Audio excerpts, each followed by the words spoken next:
Welcome everybody, welcome dear Leslie, ladies and gentlemen. We welcome you to our next lecture within our lecture series on philanthropy, giving and collecting, a timeless cultural and social practice. Today Leslie C. Orr from Concordia University in Montreal in Canada will talk about temple patronage in medieval South India.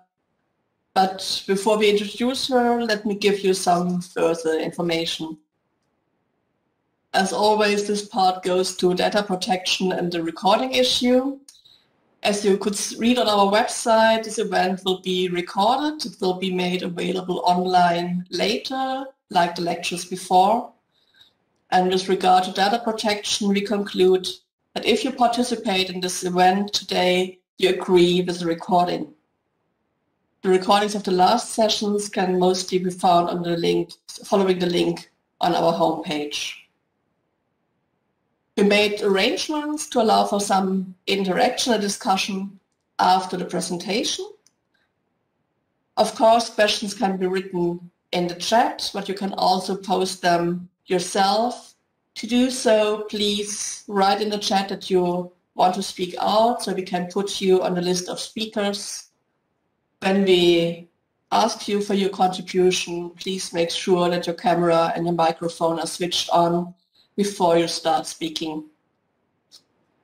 And while the event this afternoon is in English, you can ask also your questions in German too. We will then try to translate and interpret the question and answer afterwards. And one last point, to avoid noise and disturbance in the background and to facilitate the recording and the broadcasting, please switch off your microphone and camera if you are not speaking. So this is for the part of the data protection recording, as I said. And the next point I would like to address is a bit to talk about our thematic research network, which this lecture series is part of.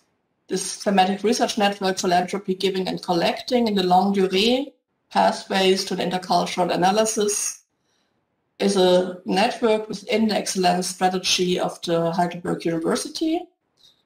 It aims to develop the foundation for a sustainable theory of philanthropy, which works diachronically as well as cross-culturally. And therefore, within this network, we connect researchers of different backgrounds, like regional studies, antiquity, economics, religious studies, or sociology, to develop a research cluster for further elaboration and a periodical foundation. Just because I saw a couple of names among the participants which might not be familiar with the framing of this lecture series. So, Ute Hüsken, may I ask you to introduce our guest today, please? Yes, thank you very much. It's my great pleasure to introduce today's speaker, Leslie Orr, who is professor at the Department of Religion at Concordia University in Montreal in Canada. And she joined this department in 1991 after being trained and doing her PhD at McGill University. So who is Leslie Orr? This being an interdisciplinary lecture series, I will introduce her in some detail, even though if you're from the field of Indology, there would be no need to introduce her at all because you have read everything she's written. Leslie's many research interests are within the fields of history of religions, South Asian religions, and women and religion. And within these broad fields, she has worked and published on the religious and social history of medieval Tamil Nadu, on women in pre-colonial South Asia, including Devadasis, on temple architecture, iconography, and epigraphy, on the interaction of Hinduism, Buddhism, Jainism, and Islam, and on the history of South Indian sectarian movements, and moreover on colonial or missionary Indology and on temple building, record keeping, and history making in Tamil Nadu. This is impressive in terms of range, and also, let me assure you, as someone who reads everything that Leslie publishes, also in terms of depth. Anyone working on temples, on temple culture, especially in South India, has to gobble up her work, which is informed by a deep knowledge of the relevant languages. Here it's mainly Tamil and Sanskrit, but also by an acute sense and sensitivities towards historical, social, and religious context. For me, Leslie is an expert in all these fields, based on her access and deep study of inscriptions in the first place, a very unique competence, as inscriptions are texts that are locally rooted. Often they are in and on the temples they refer to, and thus give us an entirely different perspective than, let's say, theological texts or normative texts of the same time and place, and which often refer to material culture while at the same time documenting, that is, keeping record of what was or should be going on the ground. Leslie Orr's current research projects include South Indian inscriptions, media, messages, and mobilizations, and also a collaborative project together with Archana Venkateshan, Anna Seastrand, and Crispin Branford on the Navatheopathis and Vaishnava temple networks in South India. This research group encompasses art historical competence regarding the literary culture, and with Leslie, of course, a sharp eye looking at the inscriptions in situ. Leslie Orr is the author of the book Donors, Devotees, and Daughters of God, Temple Women in Medieval Tamil Nadu, published by Oxford University Press in 2000, and co-editor of a book on cooperation, contribution, and contestation, the Jaina community, British rule, and Occidental scholarship from the 18th to the early 20th century. This has just been published in Berlin, 2020. Further publications include, for example, an article on European imaginings of Jainism in colonial Madras, Tales from the Coromandel Coast, which was also published in 2020, then Slavery and Dependency in Southern India in the Cambridge World History of Slavery, also 2020, then Biographies of South Indian Temple Inscriptions, 2019, and Chiefly Queens, Local Royal Women as Temple Patrons in the Late Chola Period, in a volume that is entitled The Archaeology of Bhakti, Royal Bhakti and Local Bhakti. And of course, many more articles and contributions to important books. So it's way too much, of course, to mention here, and you should actually read them and not just hear their titles. So with this, I will basically stop raving over Leslie's achievements and will now give the word to her. Leslie will today talk to us about temple patronage in medieval South India, and here we will hear quite a bit about donors and their motives and methods of patronage. Leslie, I'm so happy that you're here. Thank you so much, Ute. That was such a generous and wholesome introduction. Anyway, I'm very pleased to be here, and I'm also very pleased that Ute gave the introduction, because I've enjoyed very much reading everything she's published too. So it's a very happy occasion to be introduced by her and to be a part of this conversation about philanthropy and donations and collections across culturally and through different periods of time. So I'm eager to hear the responses that members of the audience may have to my presentation today. Okay, it works. So I want to explore with you today the patterns of donations to Hindu temples that were current in India in medieval times. What kinds of gifts were made? What were the motives and mechanisms of temple patronage? and how these gifts were recorded. The way in which they were recorded is revealing, insofar as this is an indication of how donors and others wanted their acts of giving to be remembered, of what they thought was meant to be lasting and enduring in the act of donation. I'm focusing on the area of India that is today the state of Tamil Nadu in the period of the 8th to 14th centuries, because we have so many records concerning temple patronage, thousands of them. These are engraved in stone on the walls of temples, a rather interesting, if incomplete, kind of archive. Many temples in medieval Tamil Nadu grew into large complexes of buildings with multiple shrines, halls, and corridors. Gateway towers, which are called gopuras, over the entranceways, and enclosing walls.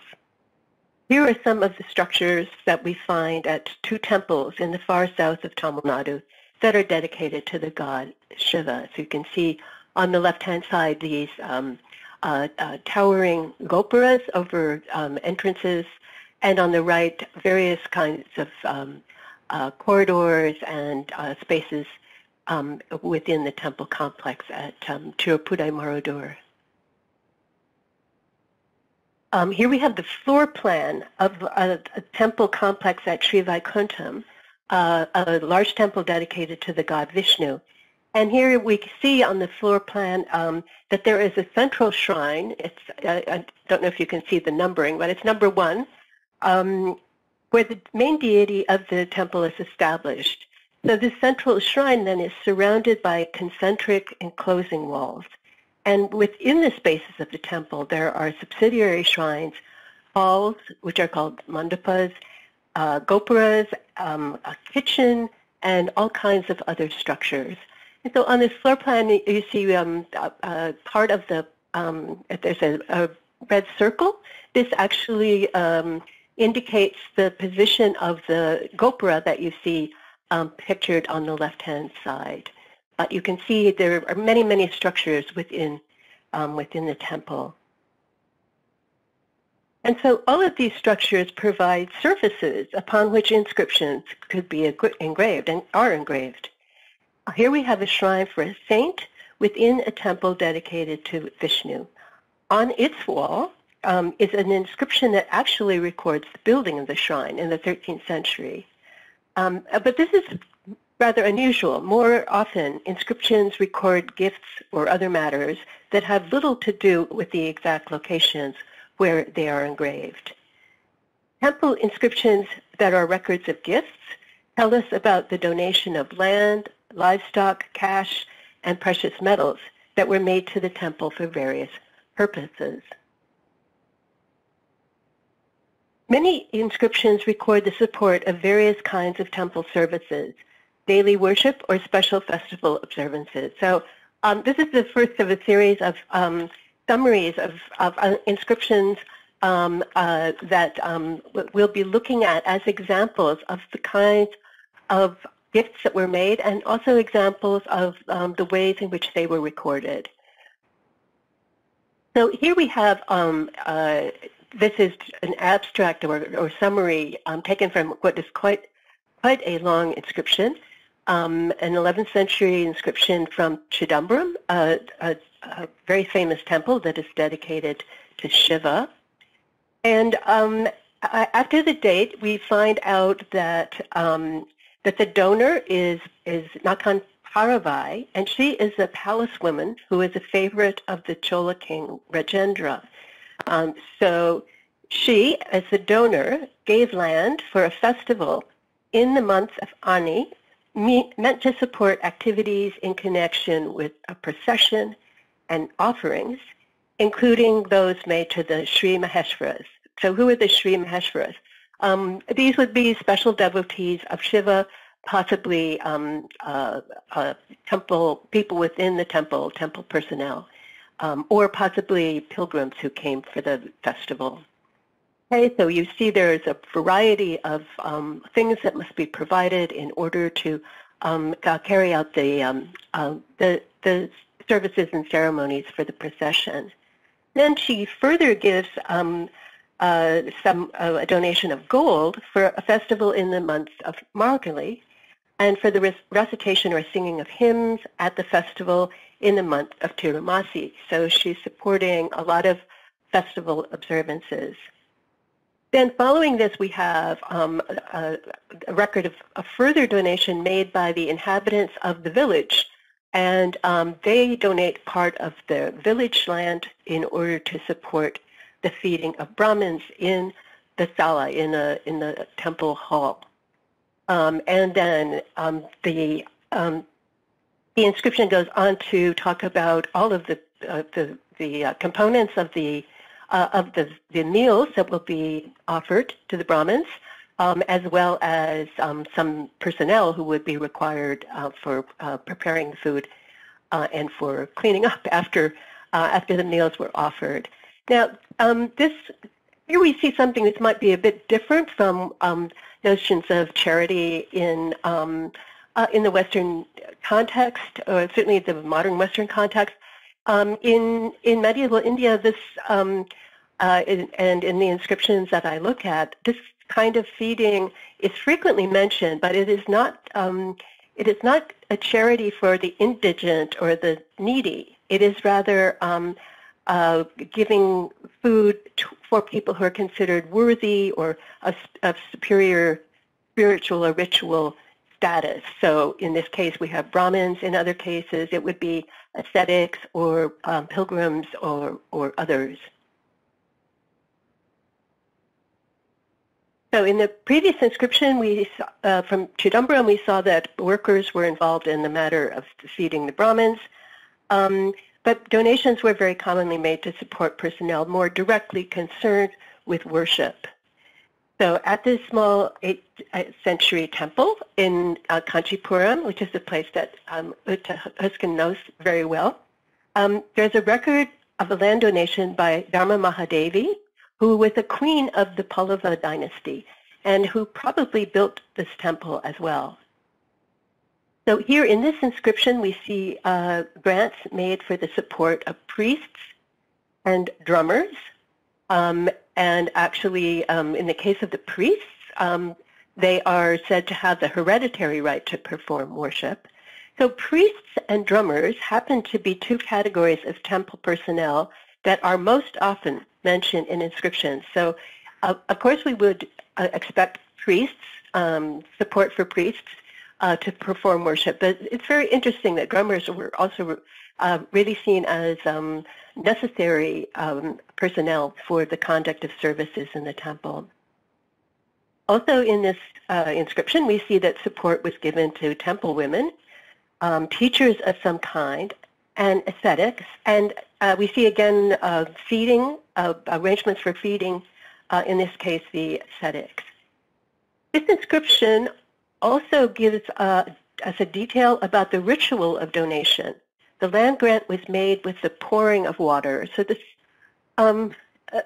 this symbolizes the transfer of, in this case, land from one person to another. And it is commonly mentioned in, especially in copperplate inscriptions, royal donations to Brahmins of land. But we see it here in the case of this land grant. Also, this inscription at the end has what we might call a benefaction, a statement praising people of the future who will protect and maintain the land grant, the establishment of temple personnel, and the temple itself. And this kind of statement points towards one of the reasons that inscriptions were made. If the temples were made in order to sponsor construction projects, usually not for the construction of an entire temple, but more often gifts supporting repair, renovation, or additions to the temple complex. This 10th century inscription, dated in the regnal year of a Rashtrakuta king, records that an official, I'm not sure what the term is actually, but some kind of person who is named Kalyan Mandradi, donated pillars for the construction of the west part of the hall in front of the central shrine. So if we look at this picture, The central shrine is just the part of the building that has the superstructure over it, has this kind of dome on top of it. That's the central shrine. Then in front of it, abutting it, you see there's a little indentation, and you see the part of the next part of the building. This is actually the hall, which Mandradi Ayan was responsible for building part of, but he only takes credit for building, for providing the pillars and the beams and so forth on the western side of it. So that's actually the part of, this would be an east-facing temple. So he's just provided the part of the hall in front of the temple that is directly next to the central shrine. And presumably other people would have donated pillars to complete the rest of this hall. And it is also possible that at the time of in the 10th century when this was built, that there were no stone walls on the side of it. That it would have been perhaps open to the air.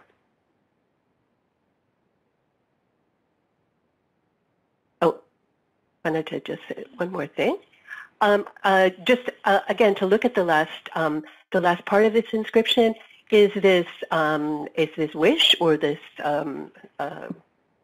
declaration that this donation is to last as long as the moon and the sun endure. So it's a very common phrase that we find in inscriptions, and again, it points towards something.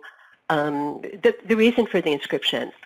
It's sort of odd in the case of this particular donation because what does it mean?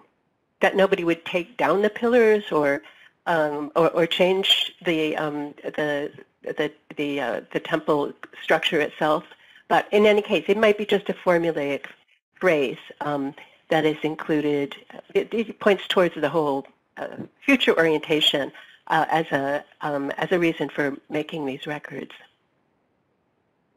So who were the temple patrons and how and why did they make donations to the temple? Donors were not usually kings. The rulers of the Pallava, Chola, and Pandya dynasties that were dominant in this period of the 8th to 14th centuries were not really very active as temple patrons.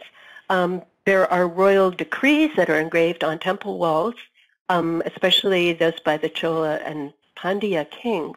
But these royal decrees usually have to do with authorizing tax exemptions on land that was donated by other people. For the Cholas, Chola royal women and people attached to the court were much more active as donors than were the Chola kings.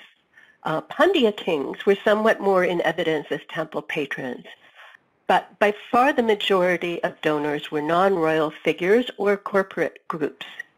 Among individual donors, there are little kings, or what we call chiefs, and local landowners and their wives and daughters, Brahmins, horse traders, and other merchants, military men, ascetics, temple women, artisans, cultivators, shepherds, the list goes on and on. At Bahur, again, engraved on the wall that we saw actually in the last slide, we have an inscription recording several gifts, although the end of the inscription is missing, so we don't have all the details. But here we see a series of different donors being mentioned. So the Brahmin assembly of the locality gave land for the recitation of hymns, for cloth for adorning the god, and for perpetual lamps. The female attendant of the Chola queen gave 90 sheep for a perpetual lamp, and a farmer made a donation probably of 45 sheep that would support half a perpetual lamp. Okay, so this is, we'll talk more about these donations for sheep or donations that are meant for perpetual lamps. But the basic idea here is that the herd of, or flock, I guess you call them, of sheep would produce milk, which would be made into ghee or clarified butter, and that this butter would be the fuel for a perpetual lamp. Okay, and so these are very commonly met with gifts, and I think mostly they were for illumination and for a kind of mark of to mark off the area as sacred.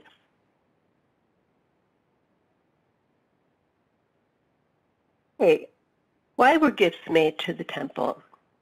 Down this road and through the entrance under the Gopura is the very small Karivara Raja Perumal temple dedicated to Vishnu. And here we have the unusual case of a foundation inscription. So I think I've said before, it's rare to find an inscription that actually says, I so-and-so built this temple, or I built this temple. But here we have it, just such an inscription, a 13th century inscription that records that the temple was built by Punya Vatiyar. And she says she has built it for her own merit. That is, the word used is punya, which is basically means she builds it. This gift is meant to produce good karma for herself.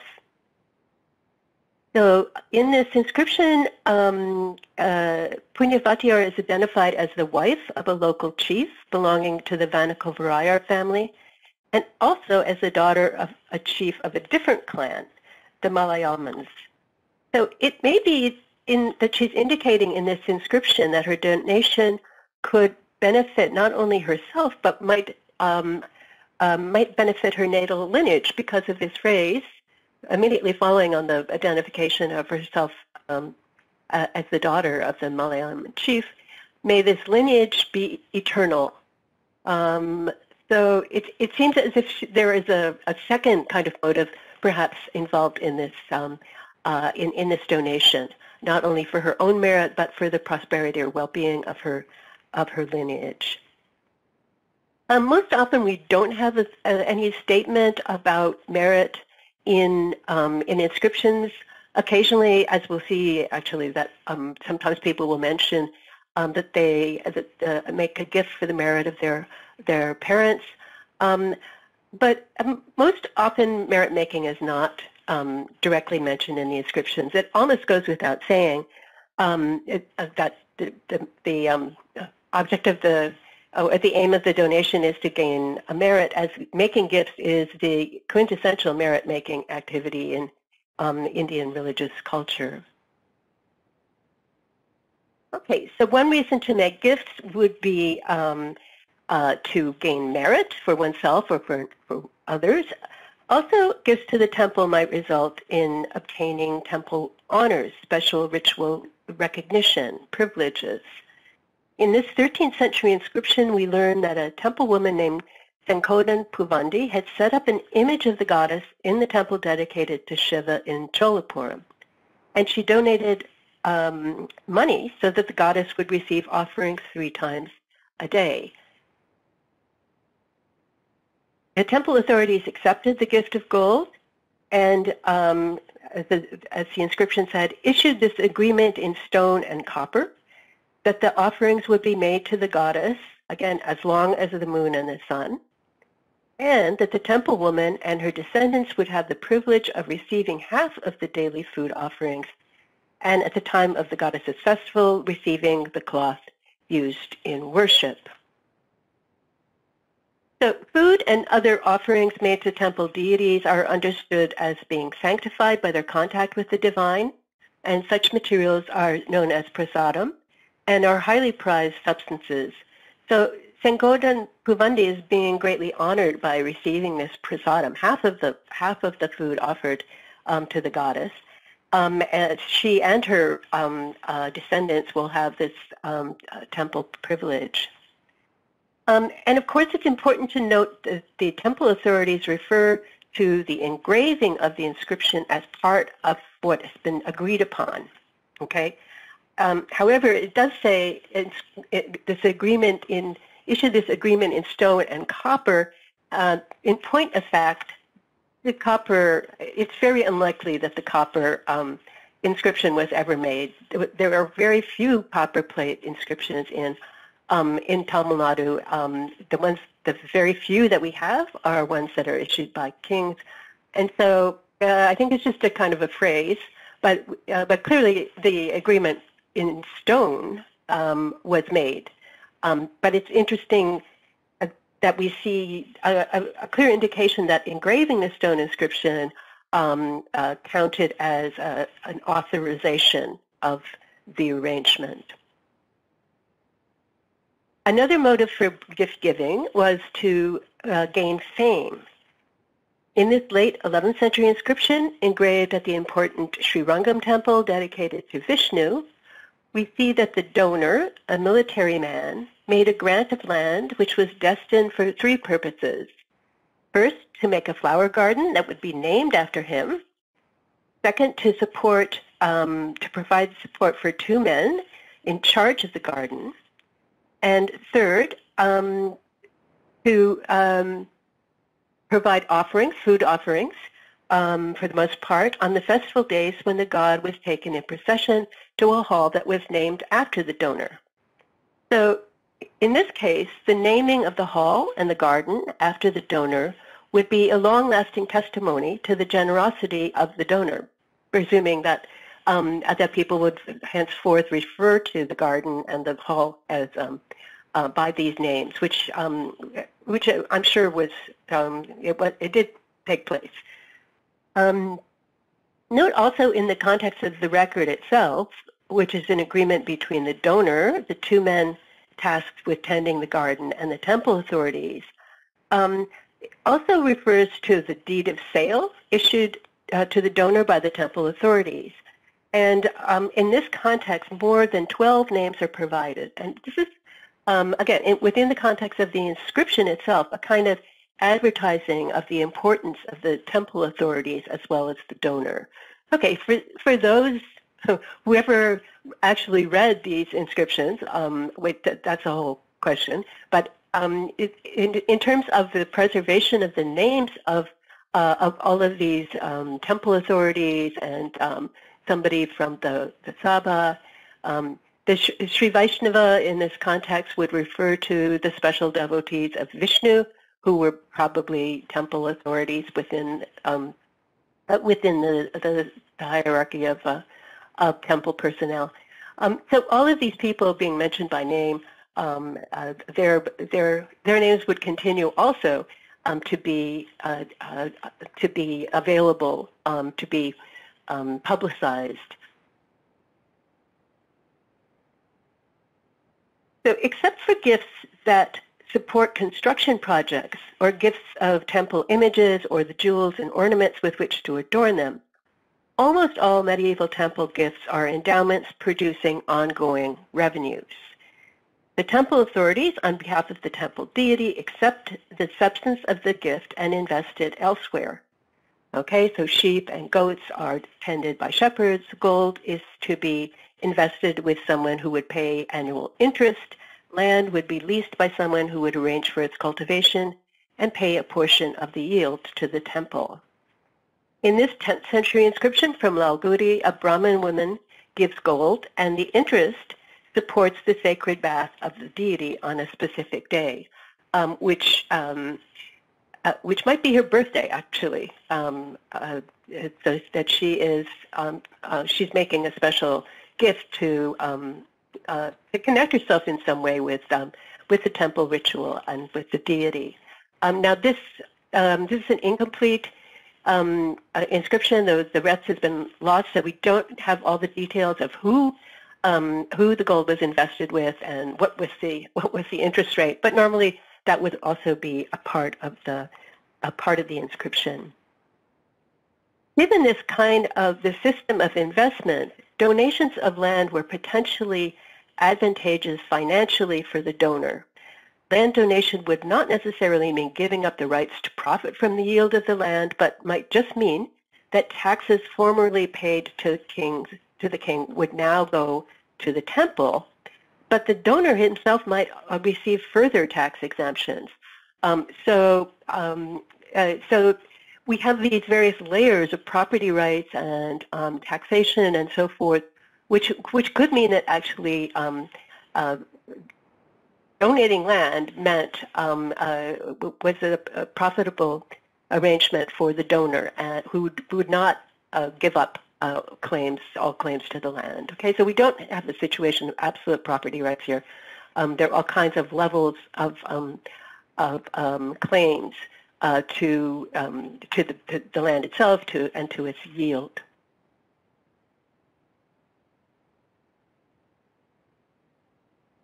We see various formats for recording donations in medieval inscriptions, and you've already seen several types of these formats. Most early records are very simple. Here at Lalgudi, we have a straightforward first-person account of the gift for a perpetual lamp, assigning the merit of the gift to the donor's father and mother.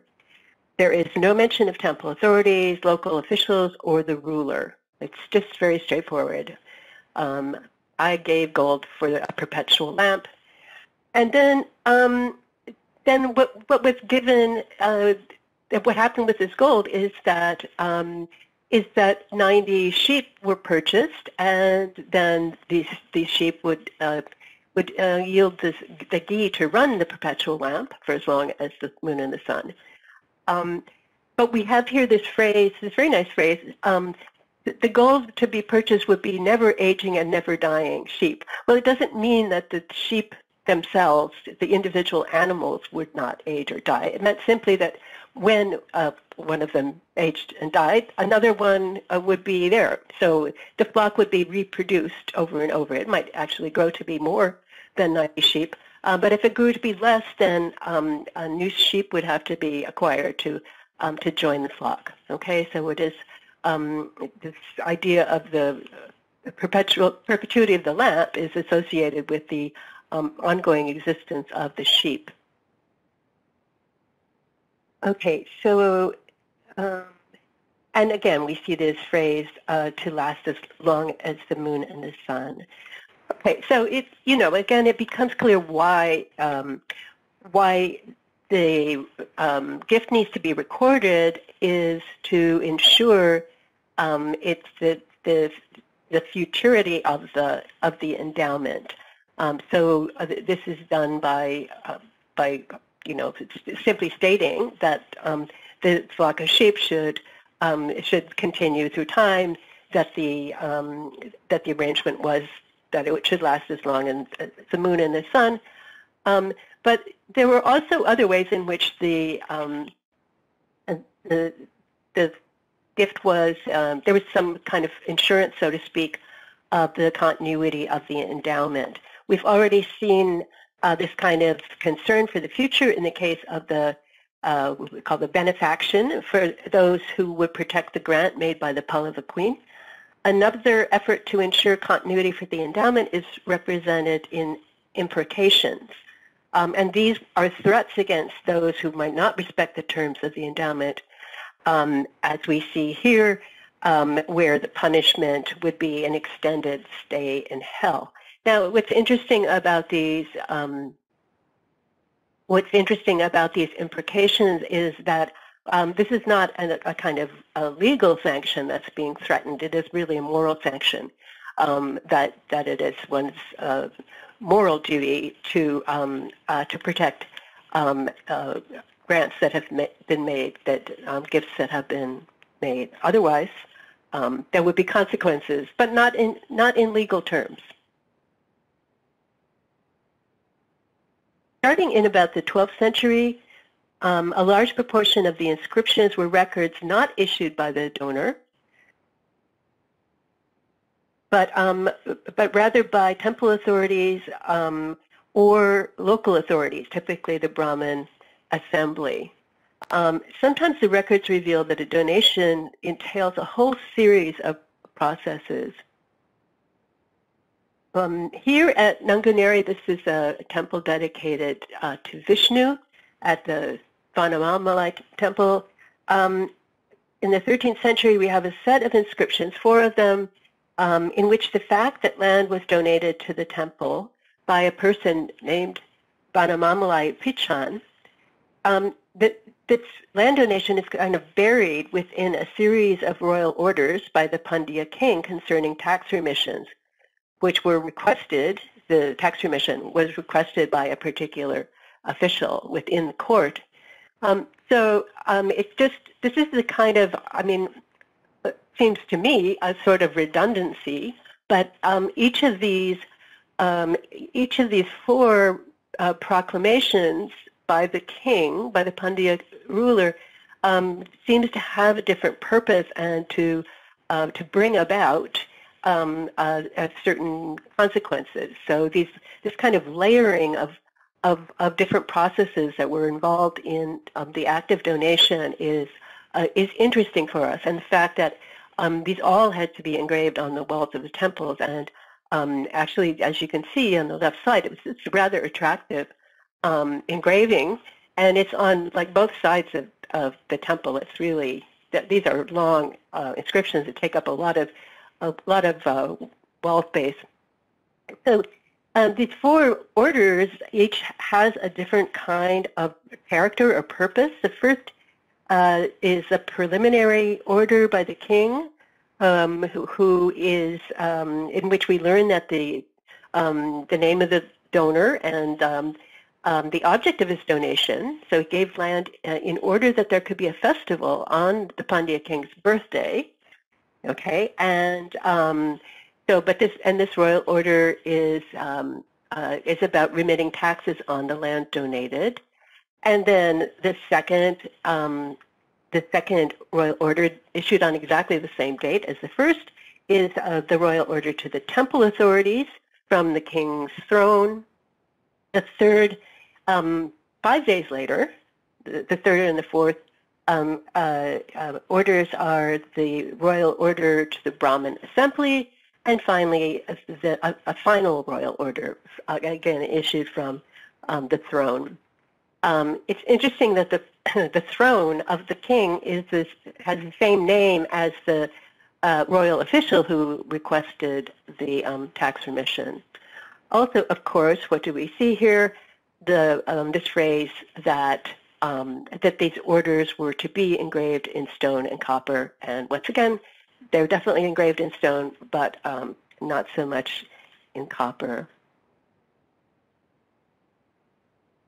Okay, so this kind of layering of procedures and relationships is also seen at Atur, a temple dedicated to Shiva, again in the 13th century, and here again we have, it seems to be a kind of redundancy, a total of 6 inscriptions along this wall of the temple,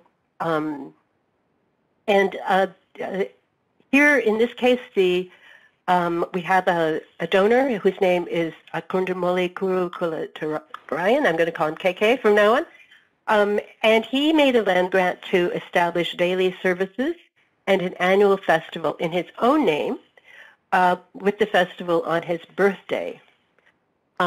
So there's an inscription, relating to his own donation. But for the rest, the inscriptions, the documents themselves come from other people.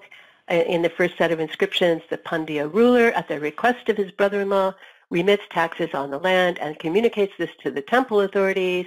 And then a third document is the sale deed from the village assembly confirming KK's purchase of the land. And the second set, again, starts with KK's own arrangement that part of the land that he's granted would be assigned to a temple woman and her descendants so that she'll perform dance during the festival that's been established. But then two more documents, 2 more records are one from the king and one from the temple authorities that confirm her rights to this land.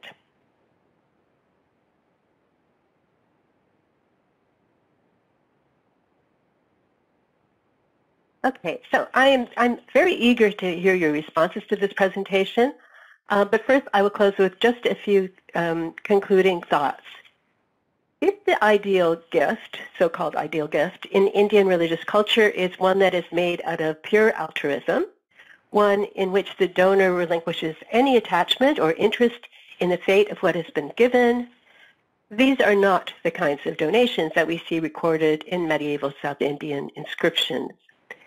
The very fact that they have been recorded attests to an ongoing relationship between the various agents involved in the act of giving and receiving, and the substance and object of the gift.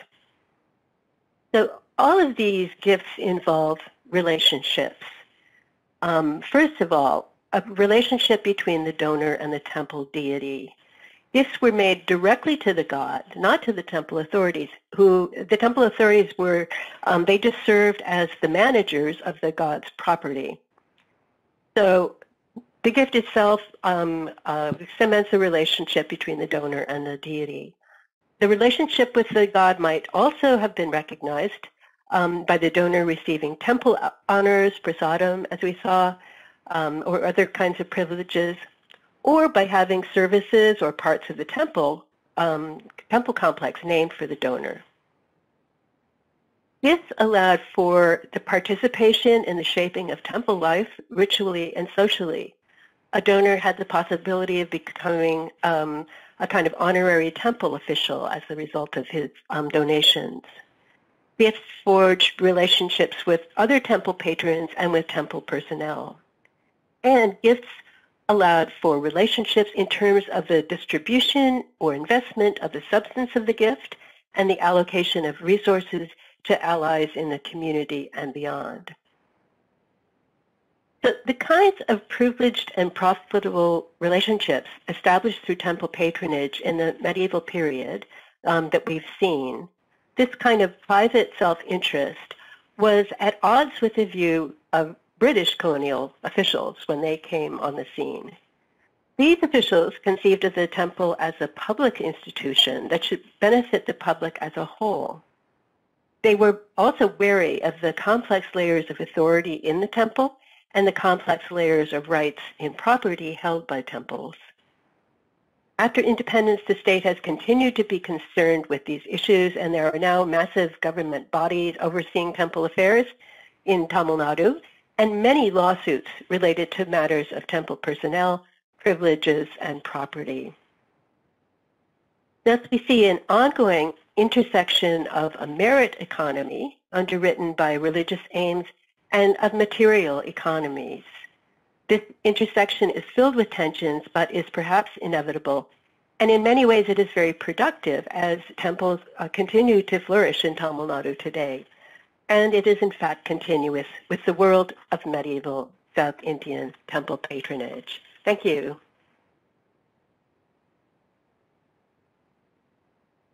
So how can I exit from my PowerPoint? Thank you very much, Leslie. It was a very fascinating presentation. And I think you can close the...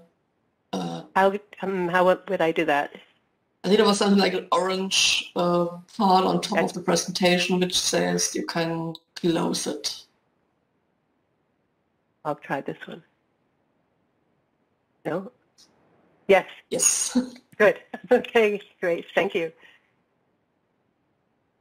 Okay, so this is really fascinating, and I open the floor for questions, comments, further contributions.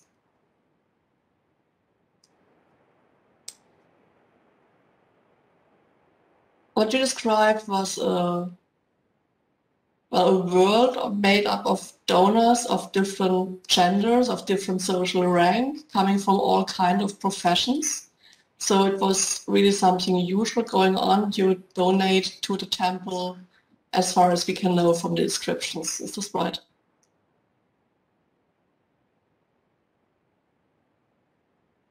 Yes, and of course, I mean, people who made donations had to have property, but one of the things that you know, they had access to resources. So there were a lot of people who were not represented as donors, of course. But what's interesting is the range of people who are. So we don't need to wonder whether women had rights to property, for example.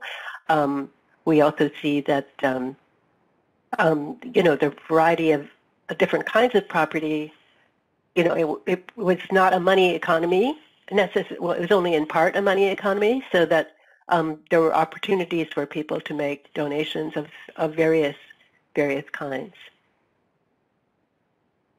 Okay, I see Ute Hüsken wants to speak out, and just for all, just write into the chat if you have a question or something, so I can see it and don't overlook you. Yeah, thanks a lot, Leslie. That was really fascinating and with a lot of detail that I thought were kind of triggering my thought process. And I will only mention a few. I mean, one point is, of course, I think in general, on the one hand, you say, we do not know who actually read these inscriptions. And you didn't say that, but I don't know who actually read these inscriptions. And at the same time, however, they are there as a kind of record where also some of the donors draw some of, let's say, what you call fame from. So they are named, they are connected to a specific donation, they're connected to a specific temple office, but I think I would like to hear a little more from you about the readership, the authorship, the readership of these inscriptions and what your thoughts are on that. Contemporary, and then of course we can read them today, so they're evidently they last as long as the sun and the moon. Could you say something more on that topic?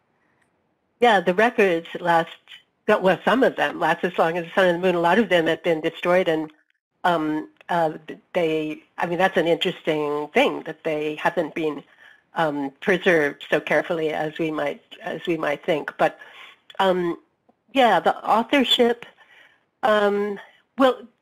They have these formula, these formats which are kind of consistent across. Actually across all of Tamil Nadu, which is quite interesting. I think there was a group of people, people who are called accountants, which are, that's just a word in English, which, I have an accountant who does my taxes, but the word in this context of medieval South India really means someone who keeps records, who has knowledge of genealogies, of rights to property and so forth. And I think these accountants, village accountants, temple accountants, they were the ones who composed the inscriptions. In some cases where we see these an account of a meeting by the village assembly, I think someone was taking notes, or remembering the, sort of taking minutes of the meeting and remembering them or writing them and then reproducing them in this kind of documentary way where you see, different components becoming part of the overall document. So yeah, the authorship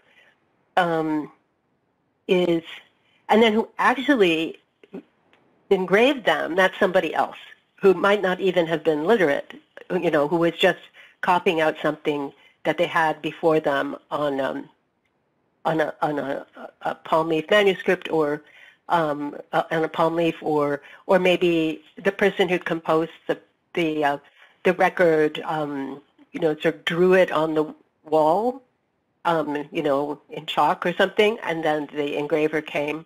But it is curious that, the vagaries of preservation is also interesting because, as I say, some of these records were not held in very high regard. The ones that say this this is a copy of an older inscription. Almost all of those are records of donations of perpetual lamps, which kind of makes sense because it's a perpetual lamp, right? It has to be perpetual. Whereas some of the others, we find stones, reused stones, that are used in building other structures, other temples that were inscribed, but people didn't pay any attention to that fact and just used them to construct a new building. But there was another part of your question. You're muted, Uta. Yes, again, sorry. I would like to follow up on this. Do you also find inscription which kind of continue? For example, okay, there's a donation of 90 sheep that never age and never die, and then another inscription that refers to that because these 90 sheep at some point died or aged or were not, this donation was not upheld. And do you sometimes see a response to a donation which was discontinued? Do you see that in the inscriptions? Very rarely. So I think, some of these inscriptions have lasted as long as the moon and the sun, but almost all the arrangements have not. Yeah. I mean, and so I think it must have happened very frequently. If nobody was there to, in the locality to remember this and insist on it, but even if they were, there's not a re-inscription. There's a kind of singular donative inscription with all the arrangements. No, there's occasionally what you'll see at times is that there's been some disruption, and so the land, there was some natural disaster, or the taxation rates were too high, and the villagers all left, and there was no means of supporting the temple, or some other thing happened, and then you have an inscription that says, I am going to reestablish services in this temple, but it usually just begins, like as a completely new thing. That the temple services were disrupted, and now I'm restoring them. But it doesn't go back. Not very often, anyway. It doesn't go back and say, and checking the records, I see that. We also must restore the services that had been established, 100 or 200 years ago either. So, so we don't have that kind of intertextuality in terms of over time, but there is intertextuality, contemporary intertextuality in terms of the inscription. So, an inscription will refer to another record that was made at the same time, or we'll say, like at the Rajarajeshwara temple in Tanjavur, some of the inscription says, this is a continuation of the inscription that started at another location in the temple. Or here's, or 10 years later, the king also gave this, that, and the other. And and so refers actually to other physical inscriptions at the site. But that's kind of rare when you see. Well, I mean, and sometimes you'll see something like the imprecations or benefactions at the end of the inscription. I've seen a few that say, please refer to this other inscription for those. There's not enough room here to write them. So I mean, but that's like a kind of contemporary intertextuality, and not the kind of continuity over time that you suggest might have happened. Mm. It is. I find it quite interesting that, at least in some temples where there's a lot of contemporary temple settings, where there's a lot of conflict over, let's say, ritual privileges in the temples, contemporary contestants refer to inscriptions, say, it is written that my ancestor has had this right, and that is why I want to have this right now here, and not this other person who is came later. Yeah, yeah. And that's very interesting how people are, I think, increasingly looking to the inscriptions as kind of legal documents and using them in these court cases. But not something, I mean, people will say, I used to have these land rights and they were taken away from me, like in a medieval inscription, but they don't say, you know, according to this record that is, you know, that is on the temple. The next one on my list would be in control, please. Thank you very much, Leslie. I really enjoyed your talk. I'm working on Japanese Buddhism, and I'm so happy that you said gift giving is the quintessential religious practice, because you could say the same for the strive for this and other worldly benefits through rituals in Japan. And this holds true for the past as well as the future, as the contemporary world. I remember participating in temple managing committees, and all we ever talked about is whose name is getting on which roof tile. So I have actually two questions. You already mentioned it a little bit, but so if one is accurate, well, in Japan, 100% of the temple constructions and temple life and the ritual world and the personnel and everything, it's resting 100% on donation. So I would like to, you said some kings are donating something, but really, what's your estimate on that?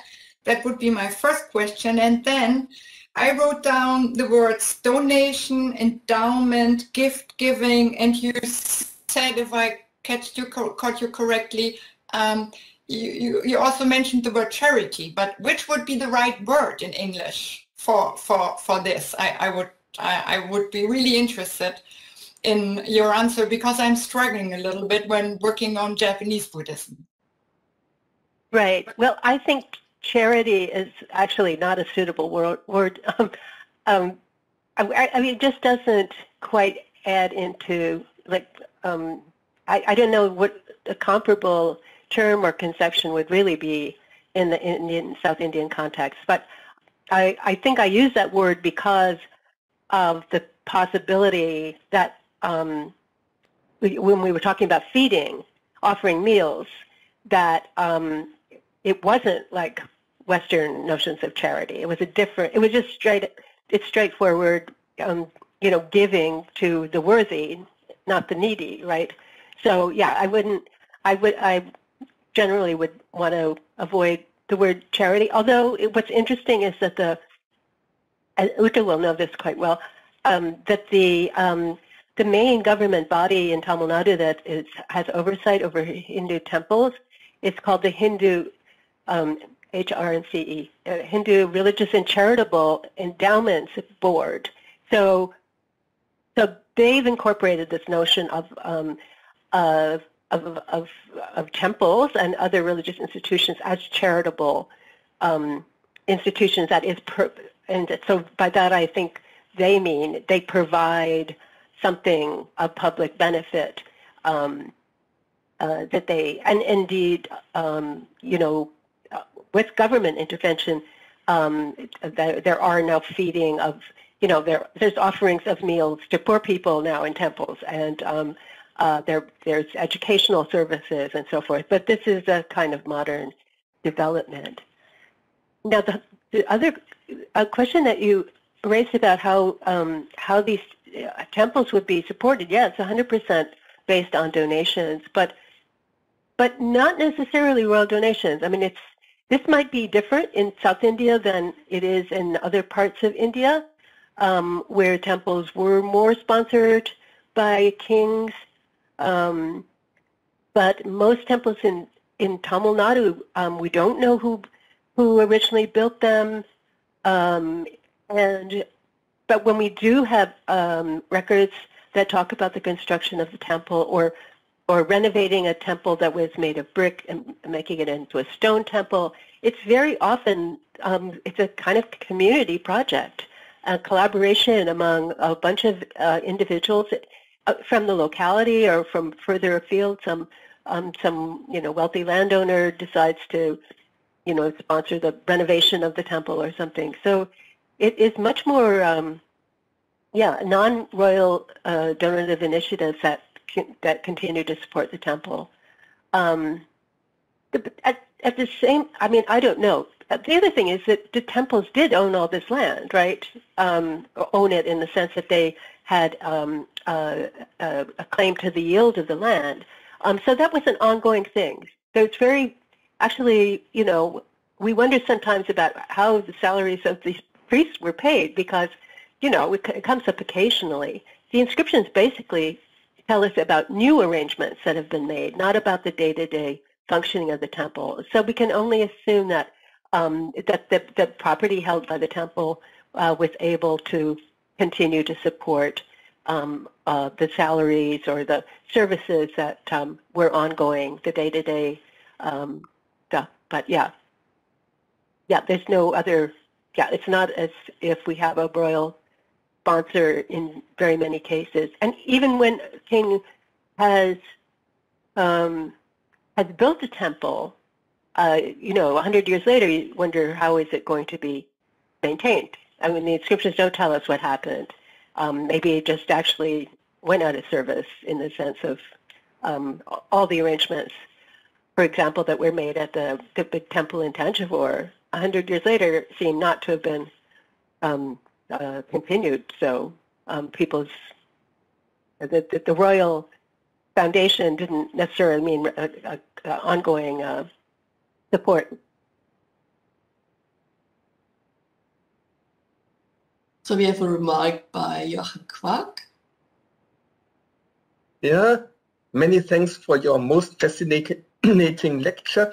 I am Egyptologist, so I am working on material which is still quite a bit older than yours, but nevertheless for me it was highly interesting to see your inscriptions which tell of a pre-modern world, and I must say that I saw many things which are quite similar to ancient Egypt. For example, we have also foundations by private people for the cult of gods, sometimes even for the lamps, and there are also it's intended to last forever, and there are also curses menacing the people who do not respect it by being pursued by the gods. It's not quite the same sort of pursuit because the Egyptians don't have the same conception of hell and staying in it for 600,000 years, but still quite similar. And yet nevertheless, there is one specific interesting differences which you already remarked upon, so to say a bit in your last answer, because in ancient Egypt, the temples are fundamentally endowed by the king or the state. So private activity is rather subsidiary and normally not for building the temple as such, and also not for, let's say, the main cost of supporting it. So for me, it was extremely interesting to see the similarities as well as the differences, and both are very instructive, I would say. And the differences you feel would have to do primarily with the role of the state, or in the case of Egypt, Egyptian temples? Yes, I think this is one major issue because Egypt has a very strong tradition of involvement of the king in the large temple cults, where, so to say, a lot of the state money goes into the temples, and also, so to say, the temple receive large tracts of land from the state, which then they can cultivate, which of course means that this temple-based economy is very important for running the whole of Egypt, because temple land is quite substantial, and so if a king gives land to a temple, it's also normally probably meant as a measure for economic development in some region. Yeah, so that is quite different. But I'm wondering though, I mean, so many people would be involved in terms of the the property that the temple owns, but who would actually be allowed to enter the space of the temple? Would that be simply a royal prerogative, that ritual was confined to just the royal family? Well, with the Egyptian temples, you have to differentiate between different areas of the temple. Mm-hmm. So we have the innermost spaces with the sanctuary, where the cultic statue of the gods is kept, and then we get further and further out, and there are several, so to say, places of more and more restricted entrance control. The innermost area is only accessible for the high priests, which actually perform the daily cult. In theory, the king is the one who is supposed to care for all these cults, but since even an Egyptian pharaoh cannot be in every temple at the same time, he delegates it, and it's part of the temple ritual that the high priest, when coming towards the statue of the god, declares explicitly that it is the king who has sent him. And then there are more inner parts which are restricted to some kinds of priests and require specific purity.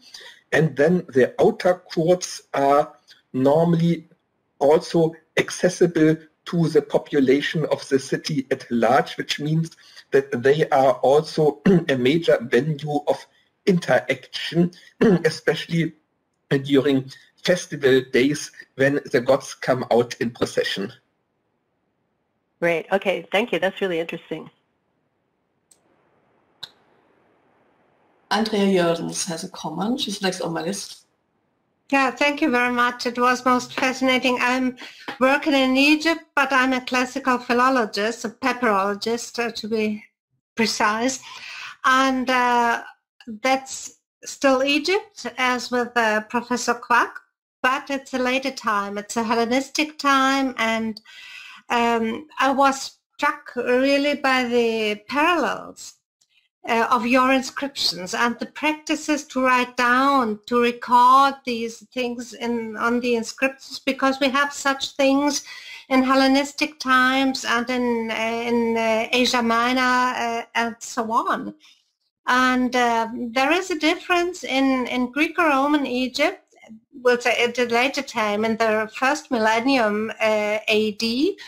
We have private endowments for some religious or ritual procedures. For instance, there is the institution to be an ionogymnasiarchos. That's a person who spends oil, who finances, creates an endowment for the oil that is used in the gymnasia for the sporting procedures, and that's always a ritual thing. It's a sort of a worship for special gods. It's always a part of religion.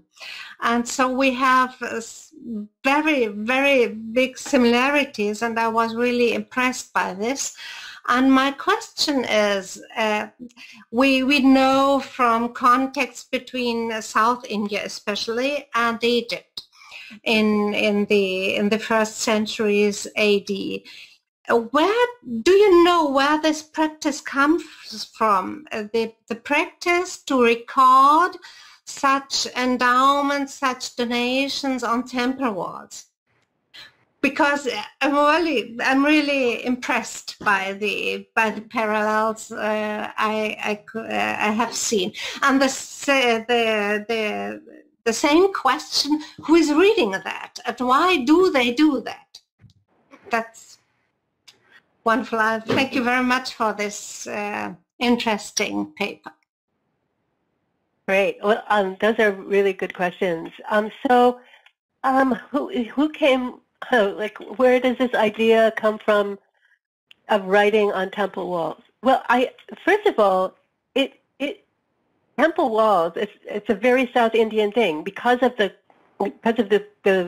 layout of these temples, which tend to have be made of stone and to have walls around them and have just a lot of stone surfaces. So this is not something that you see very much in North India. In North India, we look at inscriptions which are either on copperplate inscriptions, which are royal land grants, or those that relate to temples would sometimes be engraved on pillars, on stone pillars, or on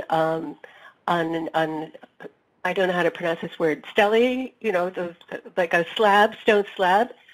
And to have the sort of the surface, the available stone surface is really kind of, it's unusual. It seems rather unique to South India, and we don't see it so much elsewhere. But I have heard the idea that the whole that pillar inscriptions, which are the earliest kinds of inscriptions that we have, earliest kind of stone inscriptions that we have in India, those of the Emperor Ashoka. I have heard the idea that he may have picked that up from the Hellenistic, well, no, it's pre-Hellenistic, but the Persian, or, you know, that there was an idea of erecting victory pillars or other kinds of pillars, and that possibly the influence came from that direction. But then, you know, this is also very much involved with the whole development of different kinds of scripts and writing in general, which which developed gradually. So, yeah, I think in some ways having Hellenistic period temples with inscriptions and having South Indian temples with inscriptions is more or less a coincidence. But I think you're right that there might have been some early contacts which gave people in India the idea that making these pillars or other kinds of stone inscriptions was a good idea. Now, who is reading the inscriptions? This is always a big question, because it's and especially, again, in Tamil Nadu, I showed you some nicely engraved inscriptions, but a lot of them are terribly engraved and are really not easy to read, and they're in inaccessible places, and you know, it's as if they are they're visible, but they're not very legible. And so, yeah, the question arises,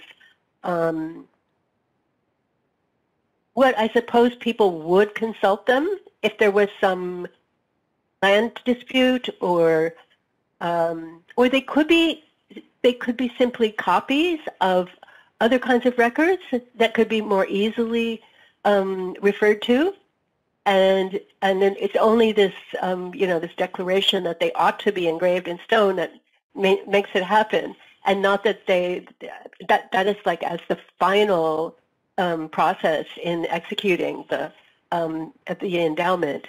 But it could be, as they say, that they're the contents of these inscriptions could be found on perhaps on palm leaf manuscripts that were stored somewhere else, that were more easily referred to, or again in the memories of the village accountant or the temple accountant who was very familiar with what the contents of them were.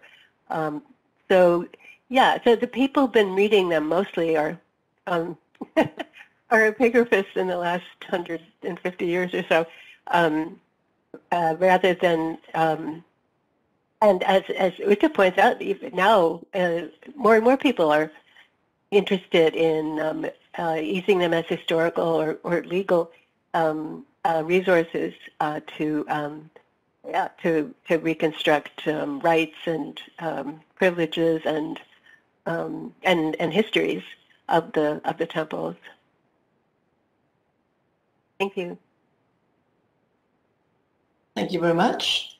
We have two questions coming from Anna Slaska from Amsterdam. Please go ahead.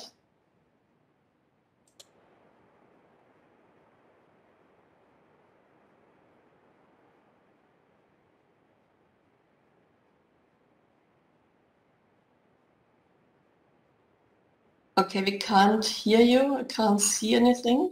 Gosh. Yes, now I can hear you. You can hear me. Diana. Great. Hello. Yes. I'm sorry. Yeah, I think now you can see me as well. Well, thank you very much, Leslie, for your wonderful talk. And I think a part of your question was, or my question was already answered, but I've been always fascinated by the placement of the inscriptions in Tamil Nadu. On the one hand, it's very unique that we have it on temple walls. And it's quite unique for within India. I wonder what's the reason, what could be the reason for that. Of course, you wouldn't place an inscription on a wall in a Hoysala temple or a Chandala temple where there are plenty of wall decoration. You wouldn't simply have the space for it. But I wondered if, because you get, especially in the Chola period, you get more and more inscriptions on the walls. At the same time, the walls start to be more plain. So it's a little bit a question, what influenced what? It's a bit of a question of a chicken and an egg. Did they use the temple walls as a writing material because they liked having temples with plain walls, more or less plain? Or was it the other way around? Did it have more and more influence on the decoration on the outside of the walls? And I wonder also if it perhaps had to do with the sheer number of inscriptions. So in the Pallava period, I think, maybe I'm wrong, correct me if I'm wrong, but you had more, you had less donors in the Pallava period, you had more often and less donations. So you needed less space, probably, to put the donations on. Although you could record them on palm leaf manuscripts, but perhaps it wasn't considered permanent enough.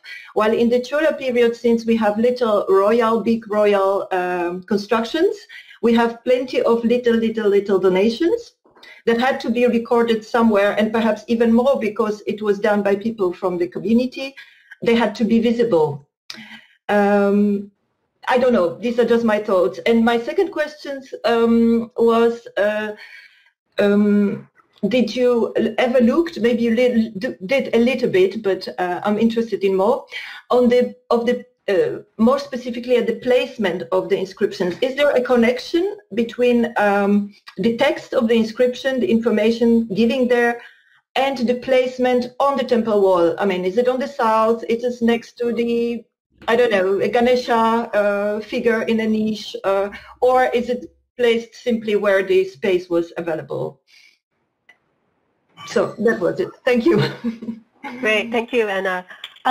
Yeah, so well, that's a very interesting question about like, yeah, we see these different styles of temple construction, and yeah, in the Pallava period, it seems like almost all the temples were sponsored by kings, and they have heavily ornamented on the walls, and it wasn't. I mean, there are inscriptions, but it doesn't seem to be a major, you know, in part because the patron was usually just the king. So there was neither a need nor a space for making inscriptions.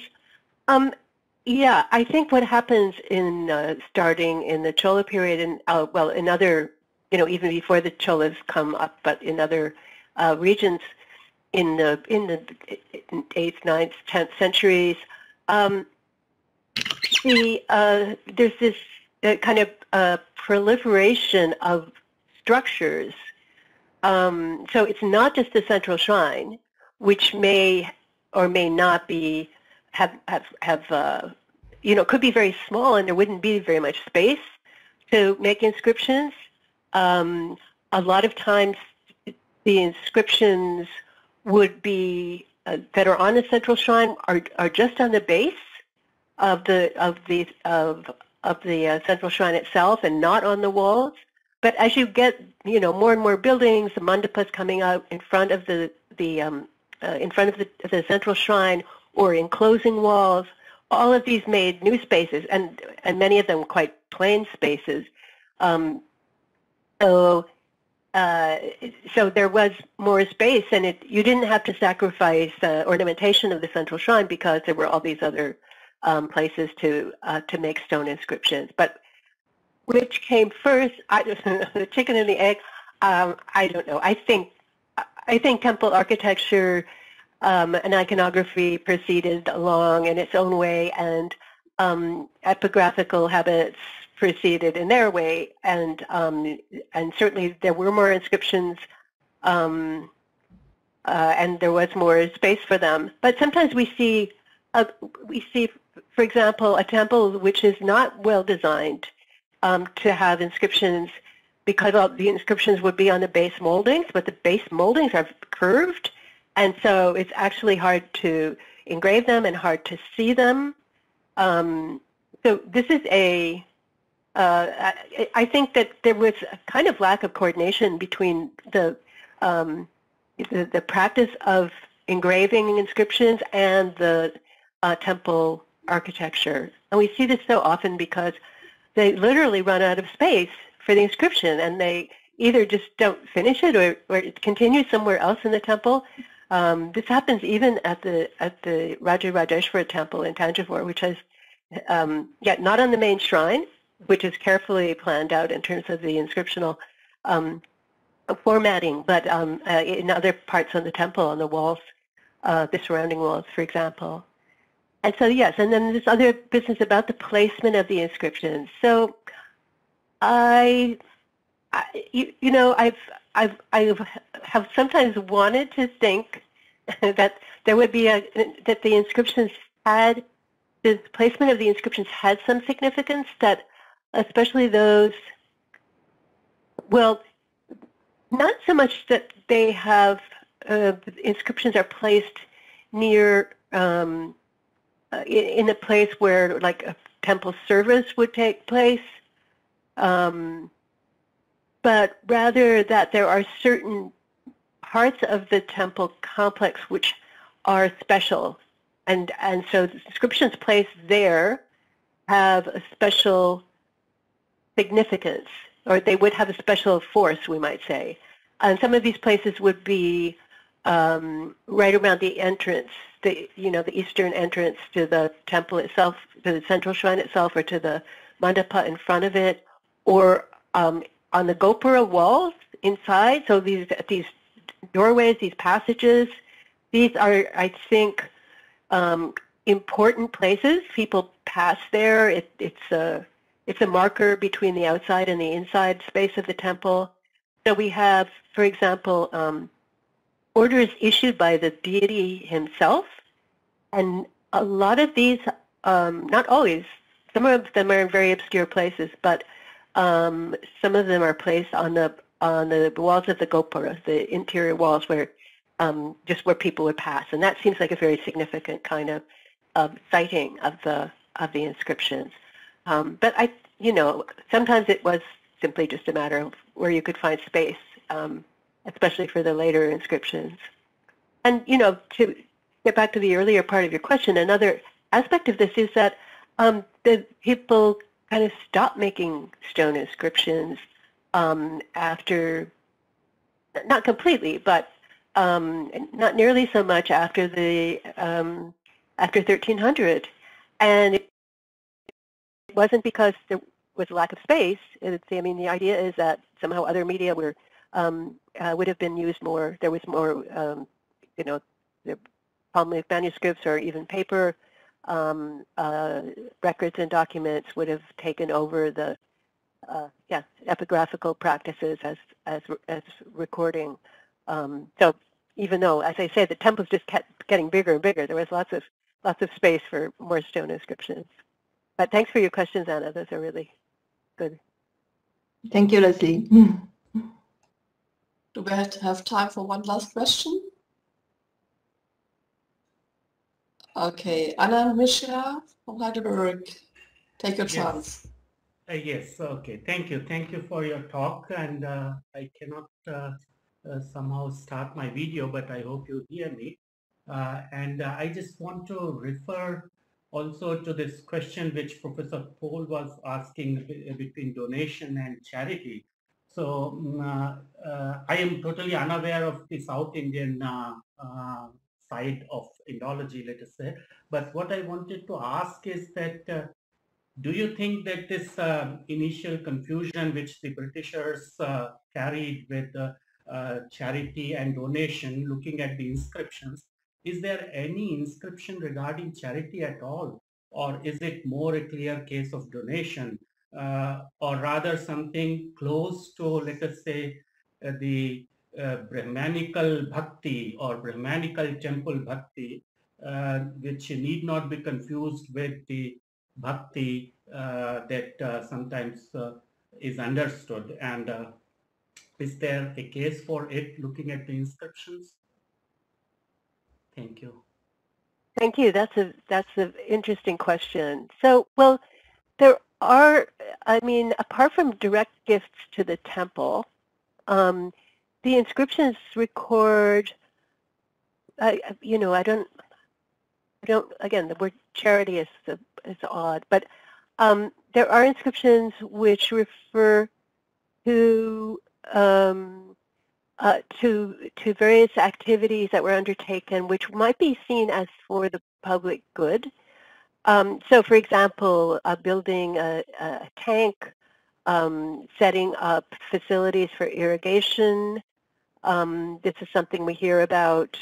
You know, maybe making some kind of rest house or a place, you know, for people to halt along the route.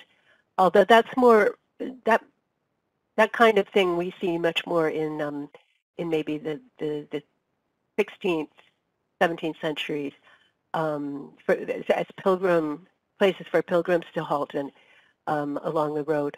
But certainly, you know, setting up water sources, and so this falls into this category, which is discussed in the Dharma Shastra literature of what's called porta, which are the kinds of gifts that are not are just meant for public welfare. Okay, so that there is a place for water, you can get water, or there are trees planted along the road, or other conveniences, and you know, making the environment an easier place to be in.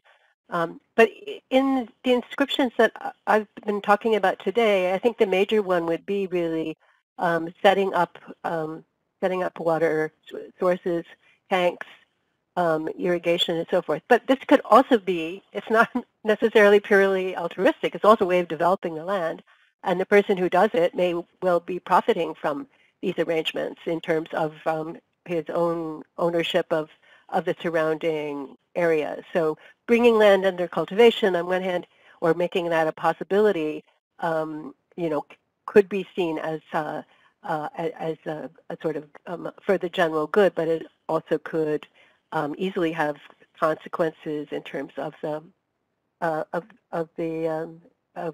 profitability for the donor. So again, I think we see this mixed motives are very frequent, but part of that could be regarded as a charitable act, I think. Thank you. Well, thank you very much. I think we have reached the end of our time for today. Thank you very much for this great presentation and for the discussion. I think it was really give an idea of the interdisciplinarity of the whole project and of our thematic research network, having experts from very different backgrounds in our roles. And well, thank you. It gives just a new perspective and different time, different culture. I think it was really helpful. I would like to thank the audience and for the contributions, the remarks, the discussion, and thank you for the introduction. And I think you have the last word.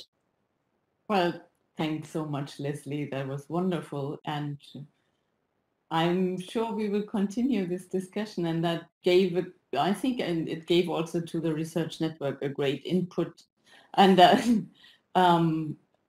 what I found, yeah, it will make us think more and think differently. So thank you so much. Thank you. It's really, it's quite exciting to be able to hear about the variety of different kinds of patterns of philanthropy and so forth from members of the group. So thanks for this opportunity. So let me close with the advice that we wrap up our lecture series for this term on the 14th of July with the interdisciplinary session and maybe a surprise guest. We will see. So have a nice evening and see you then. Bye-bye.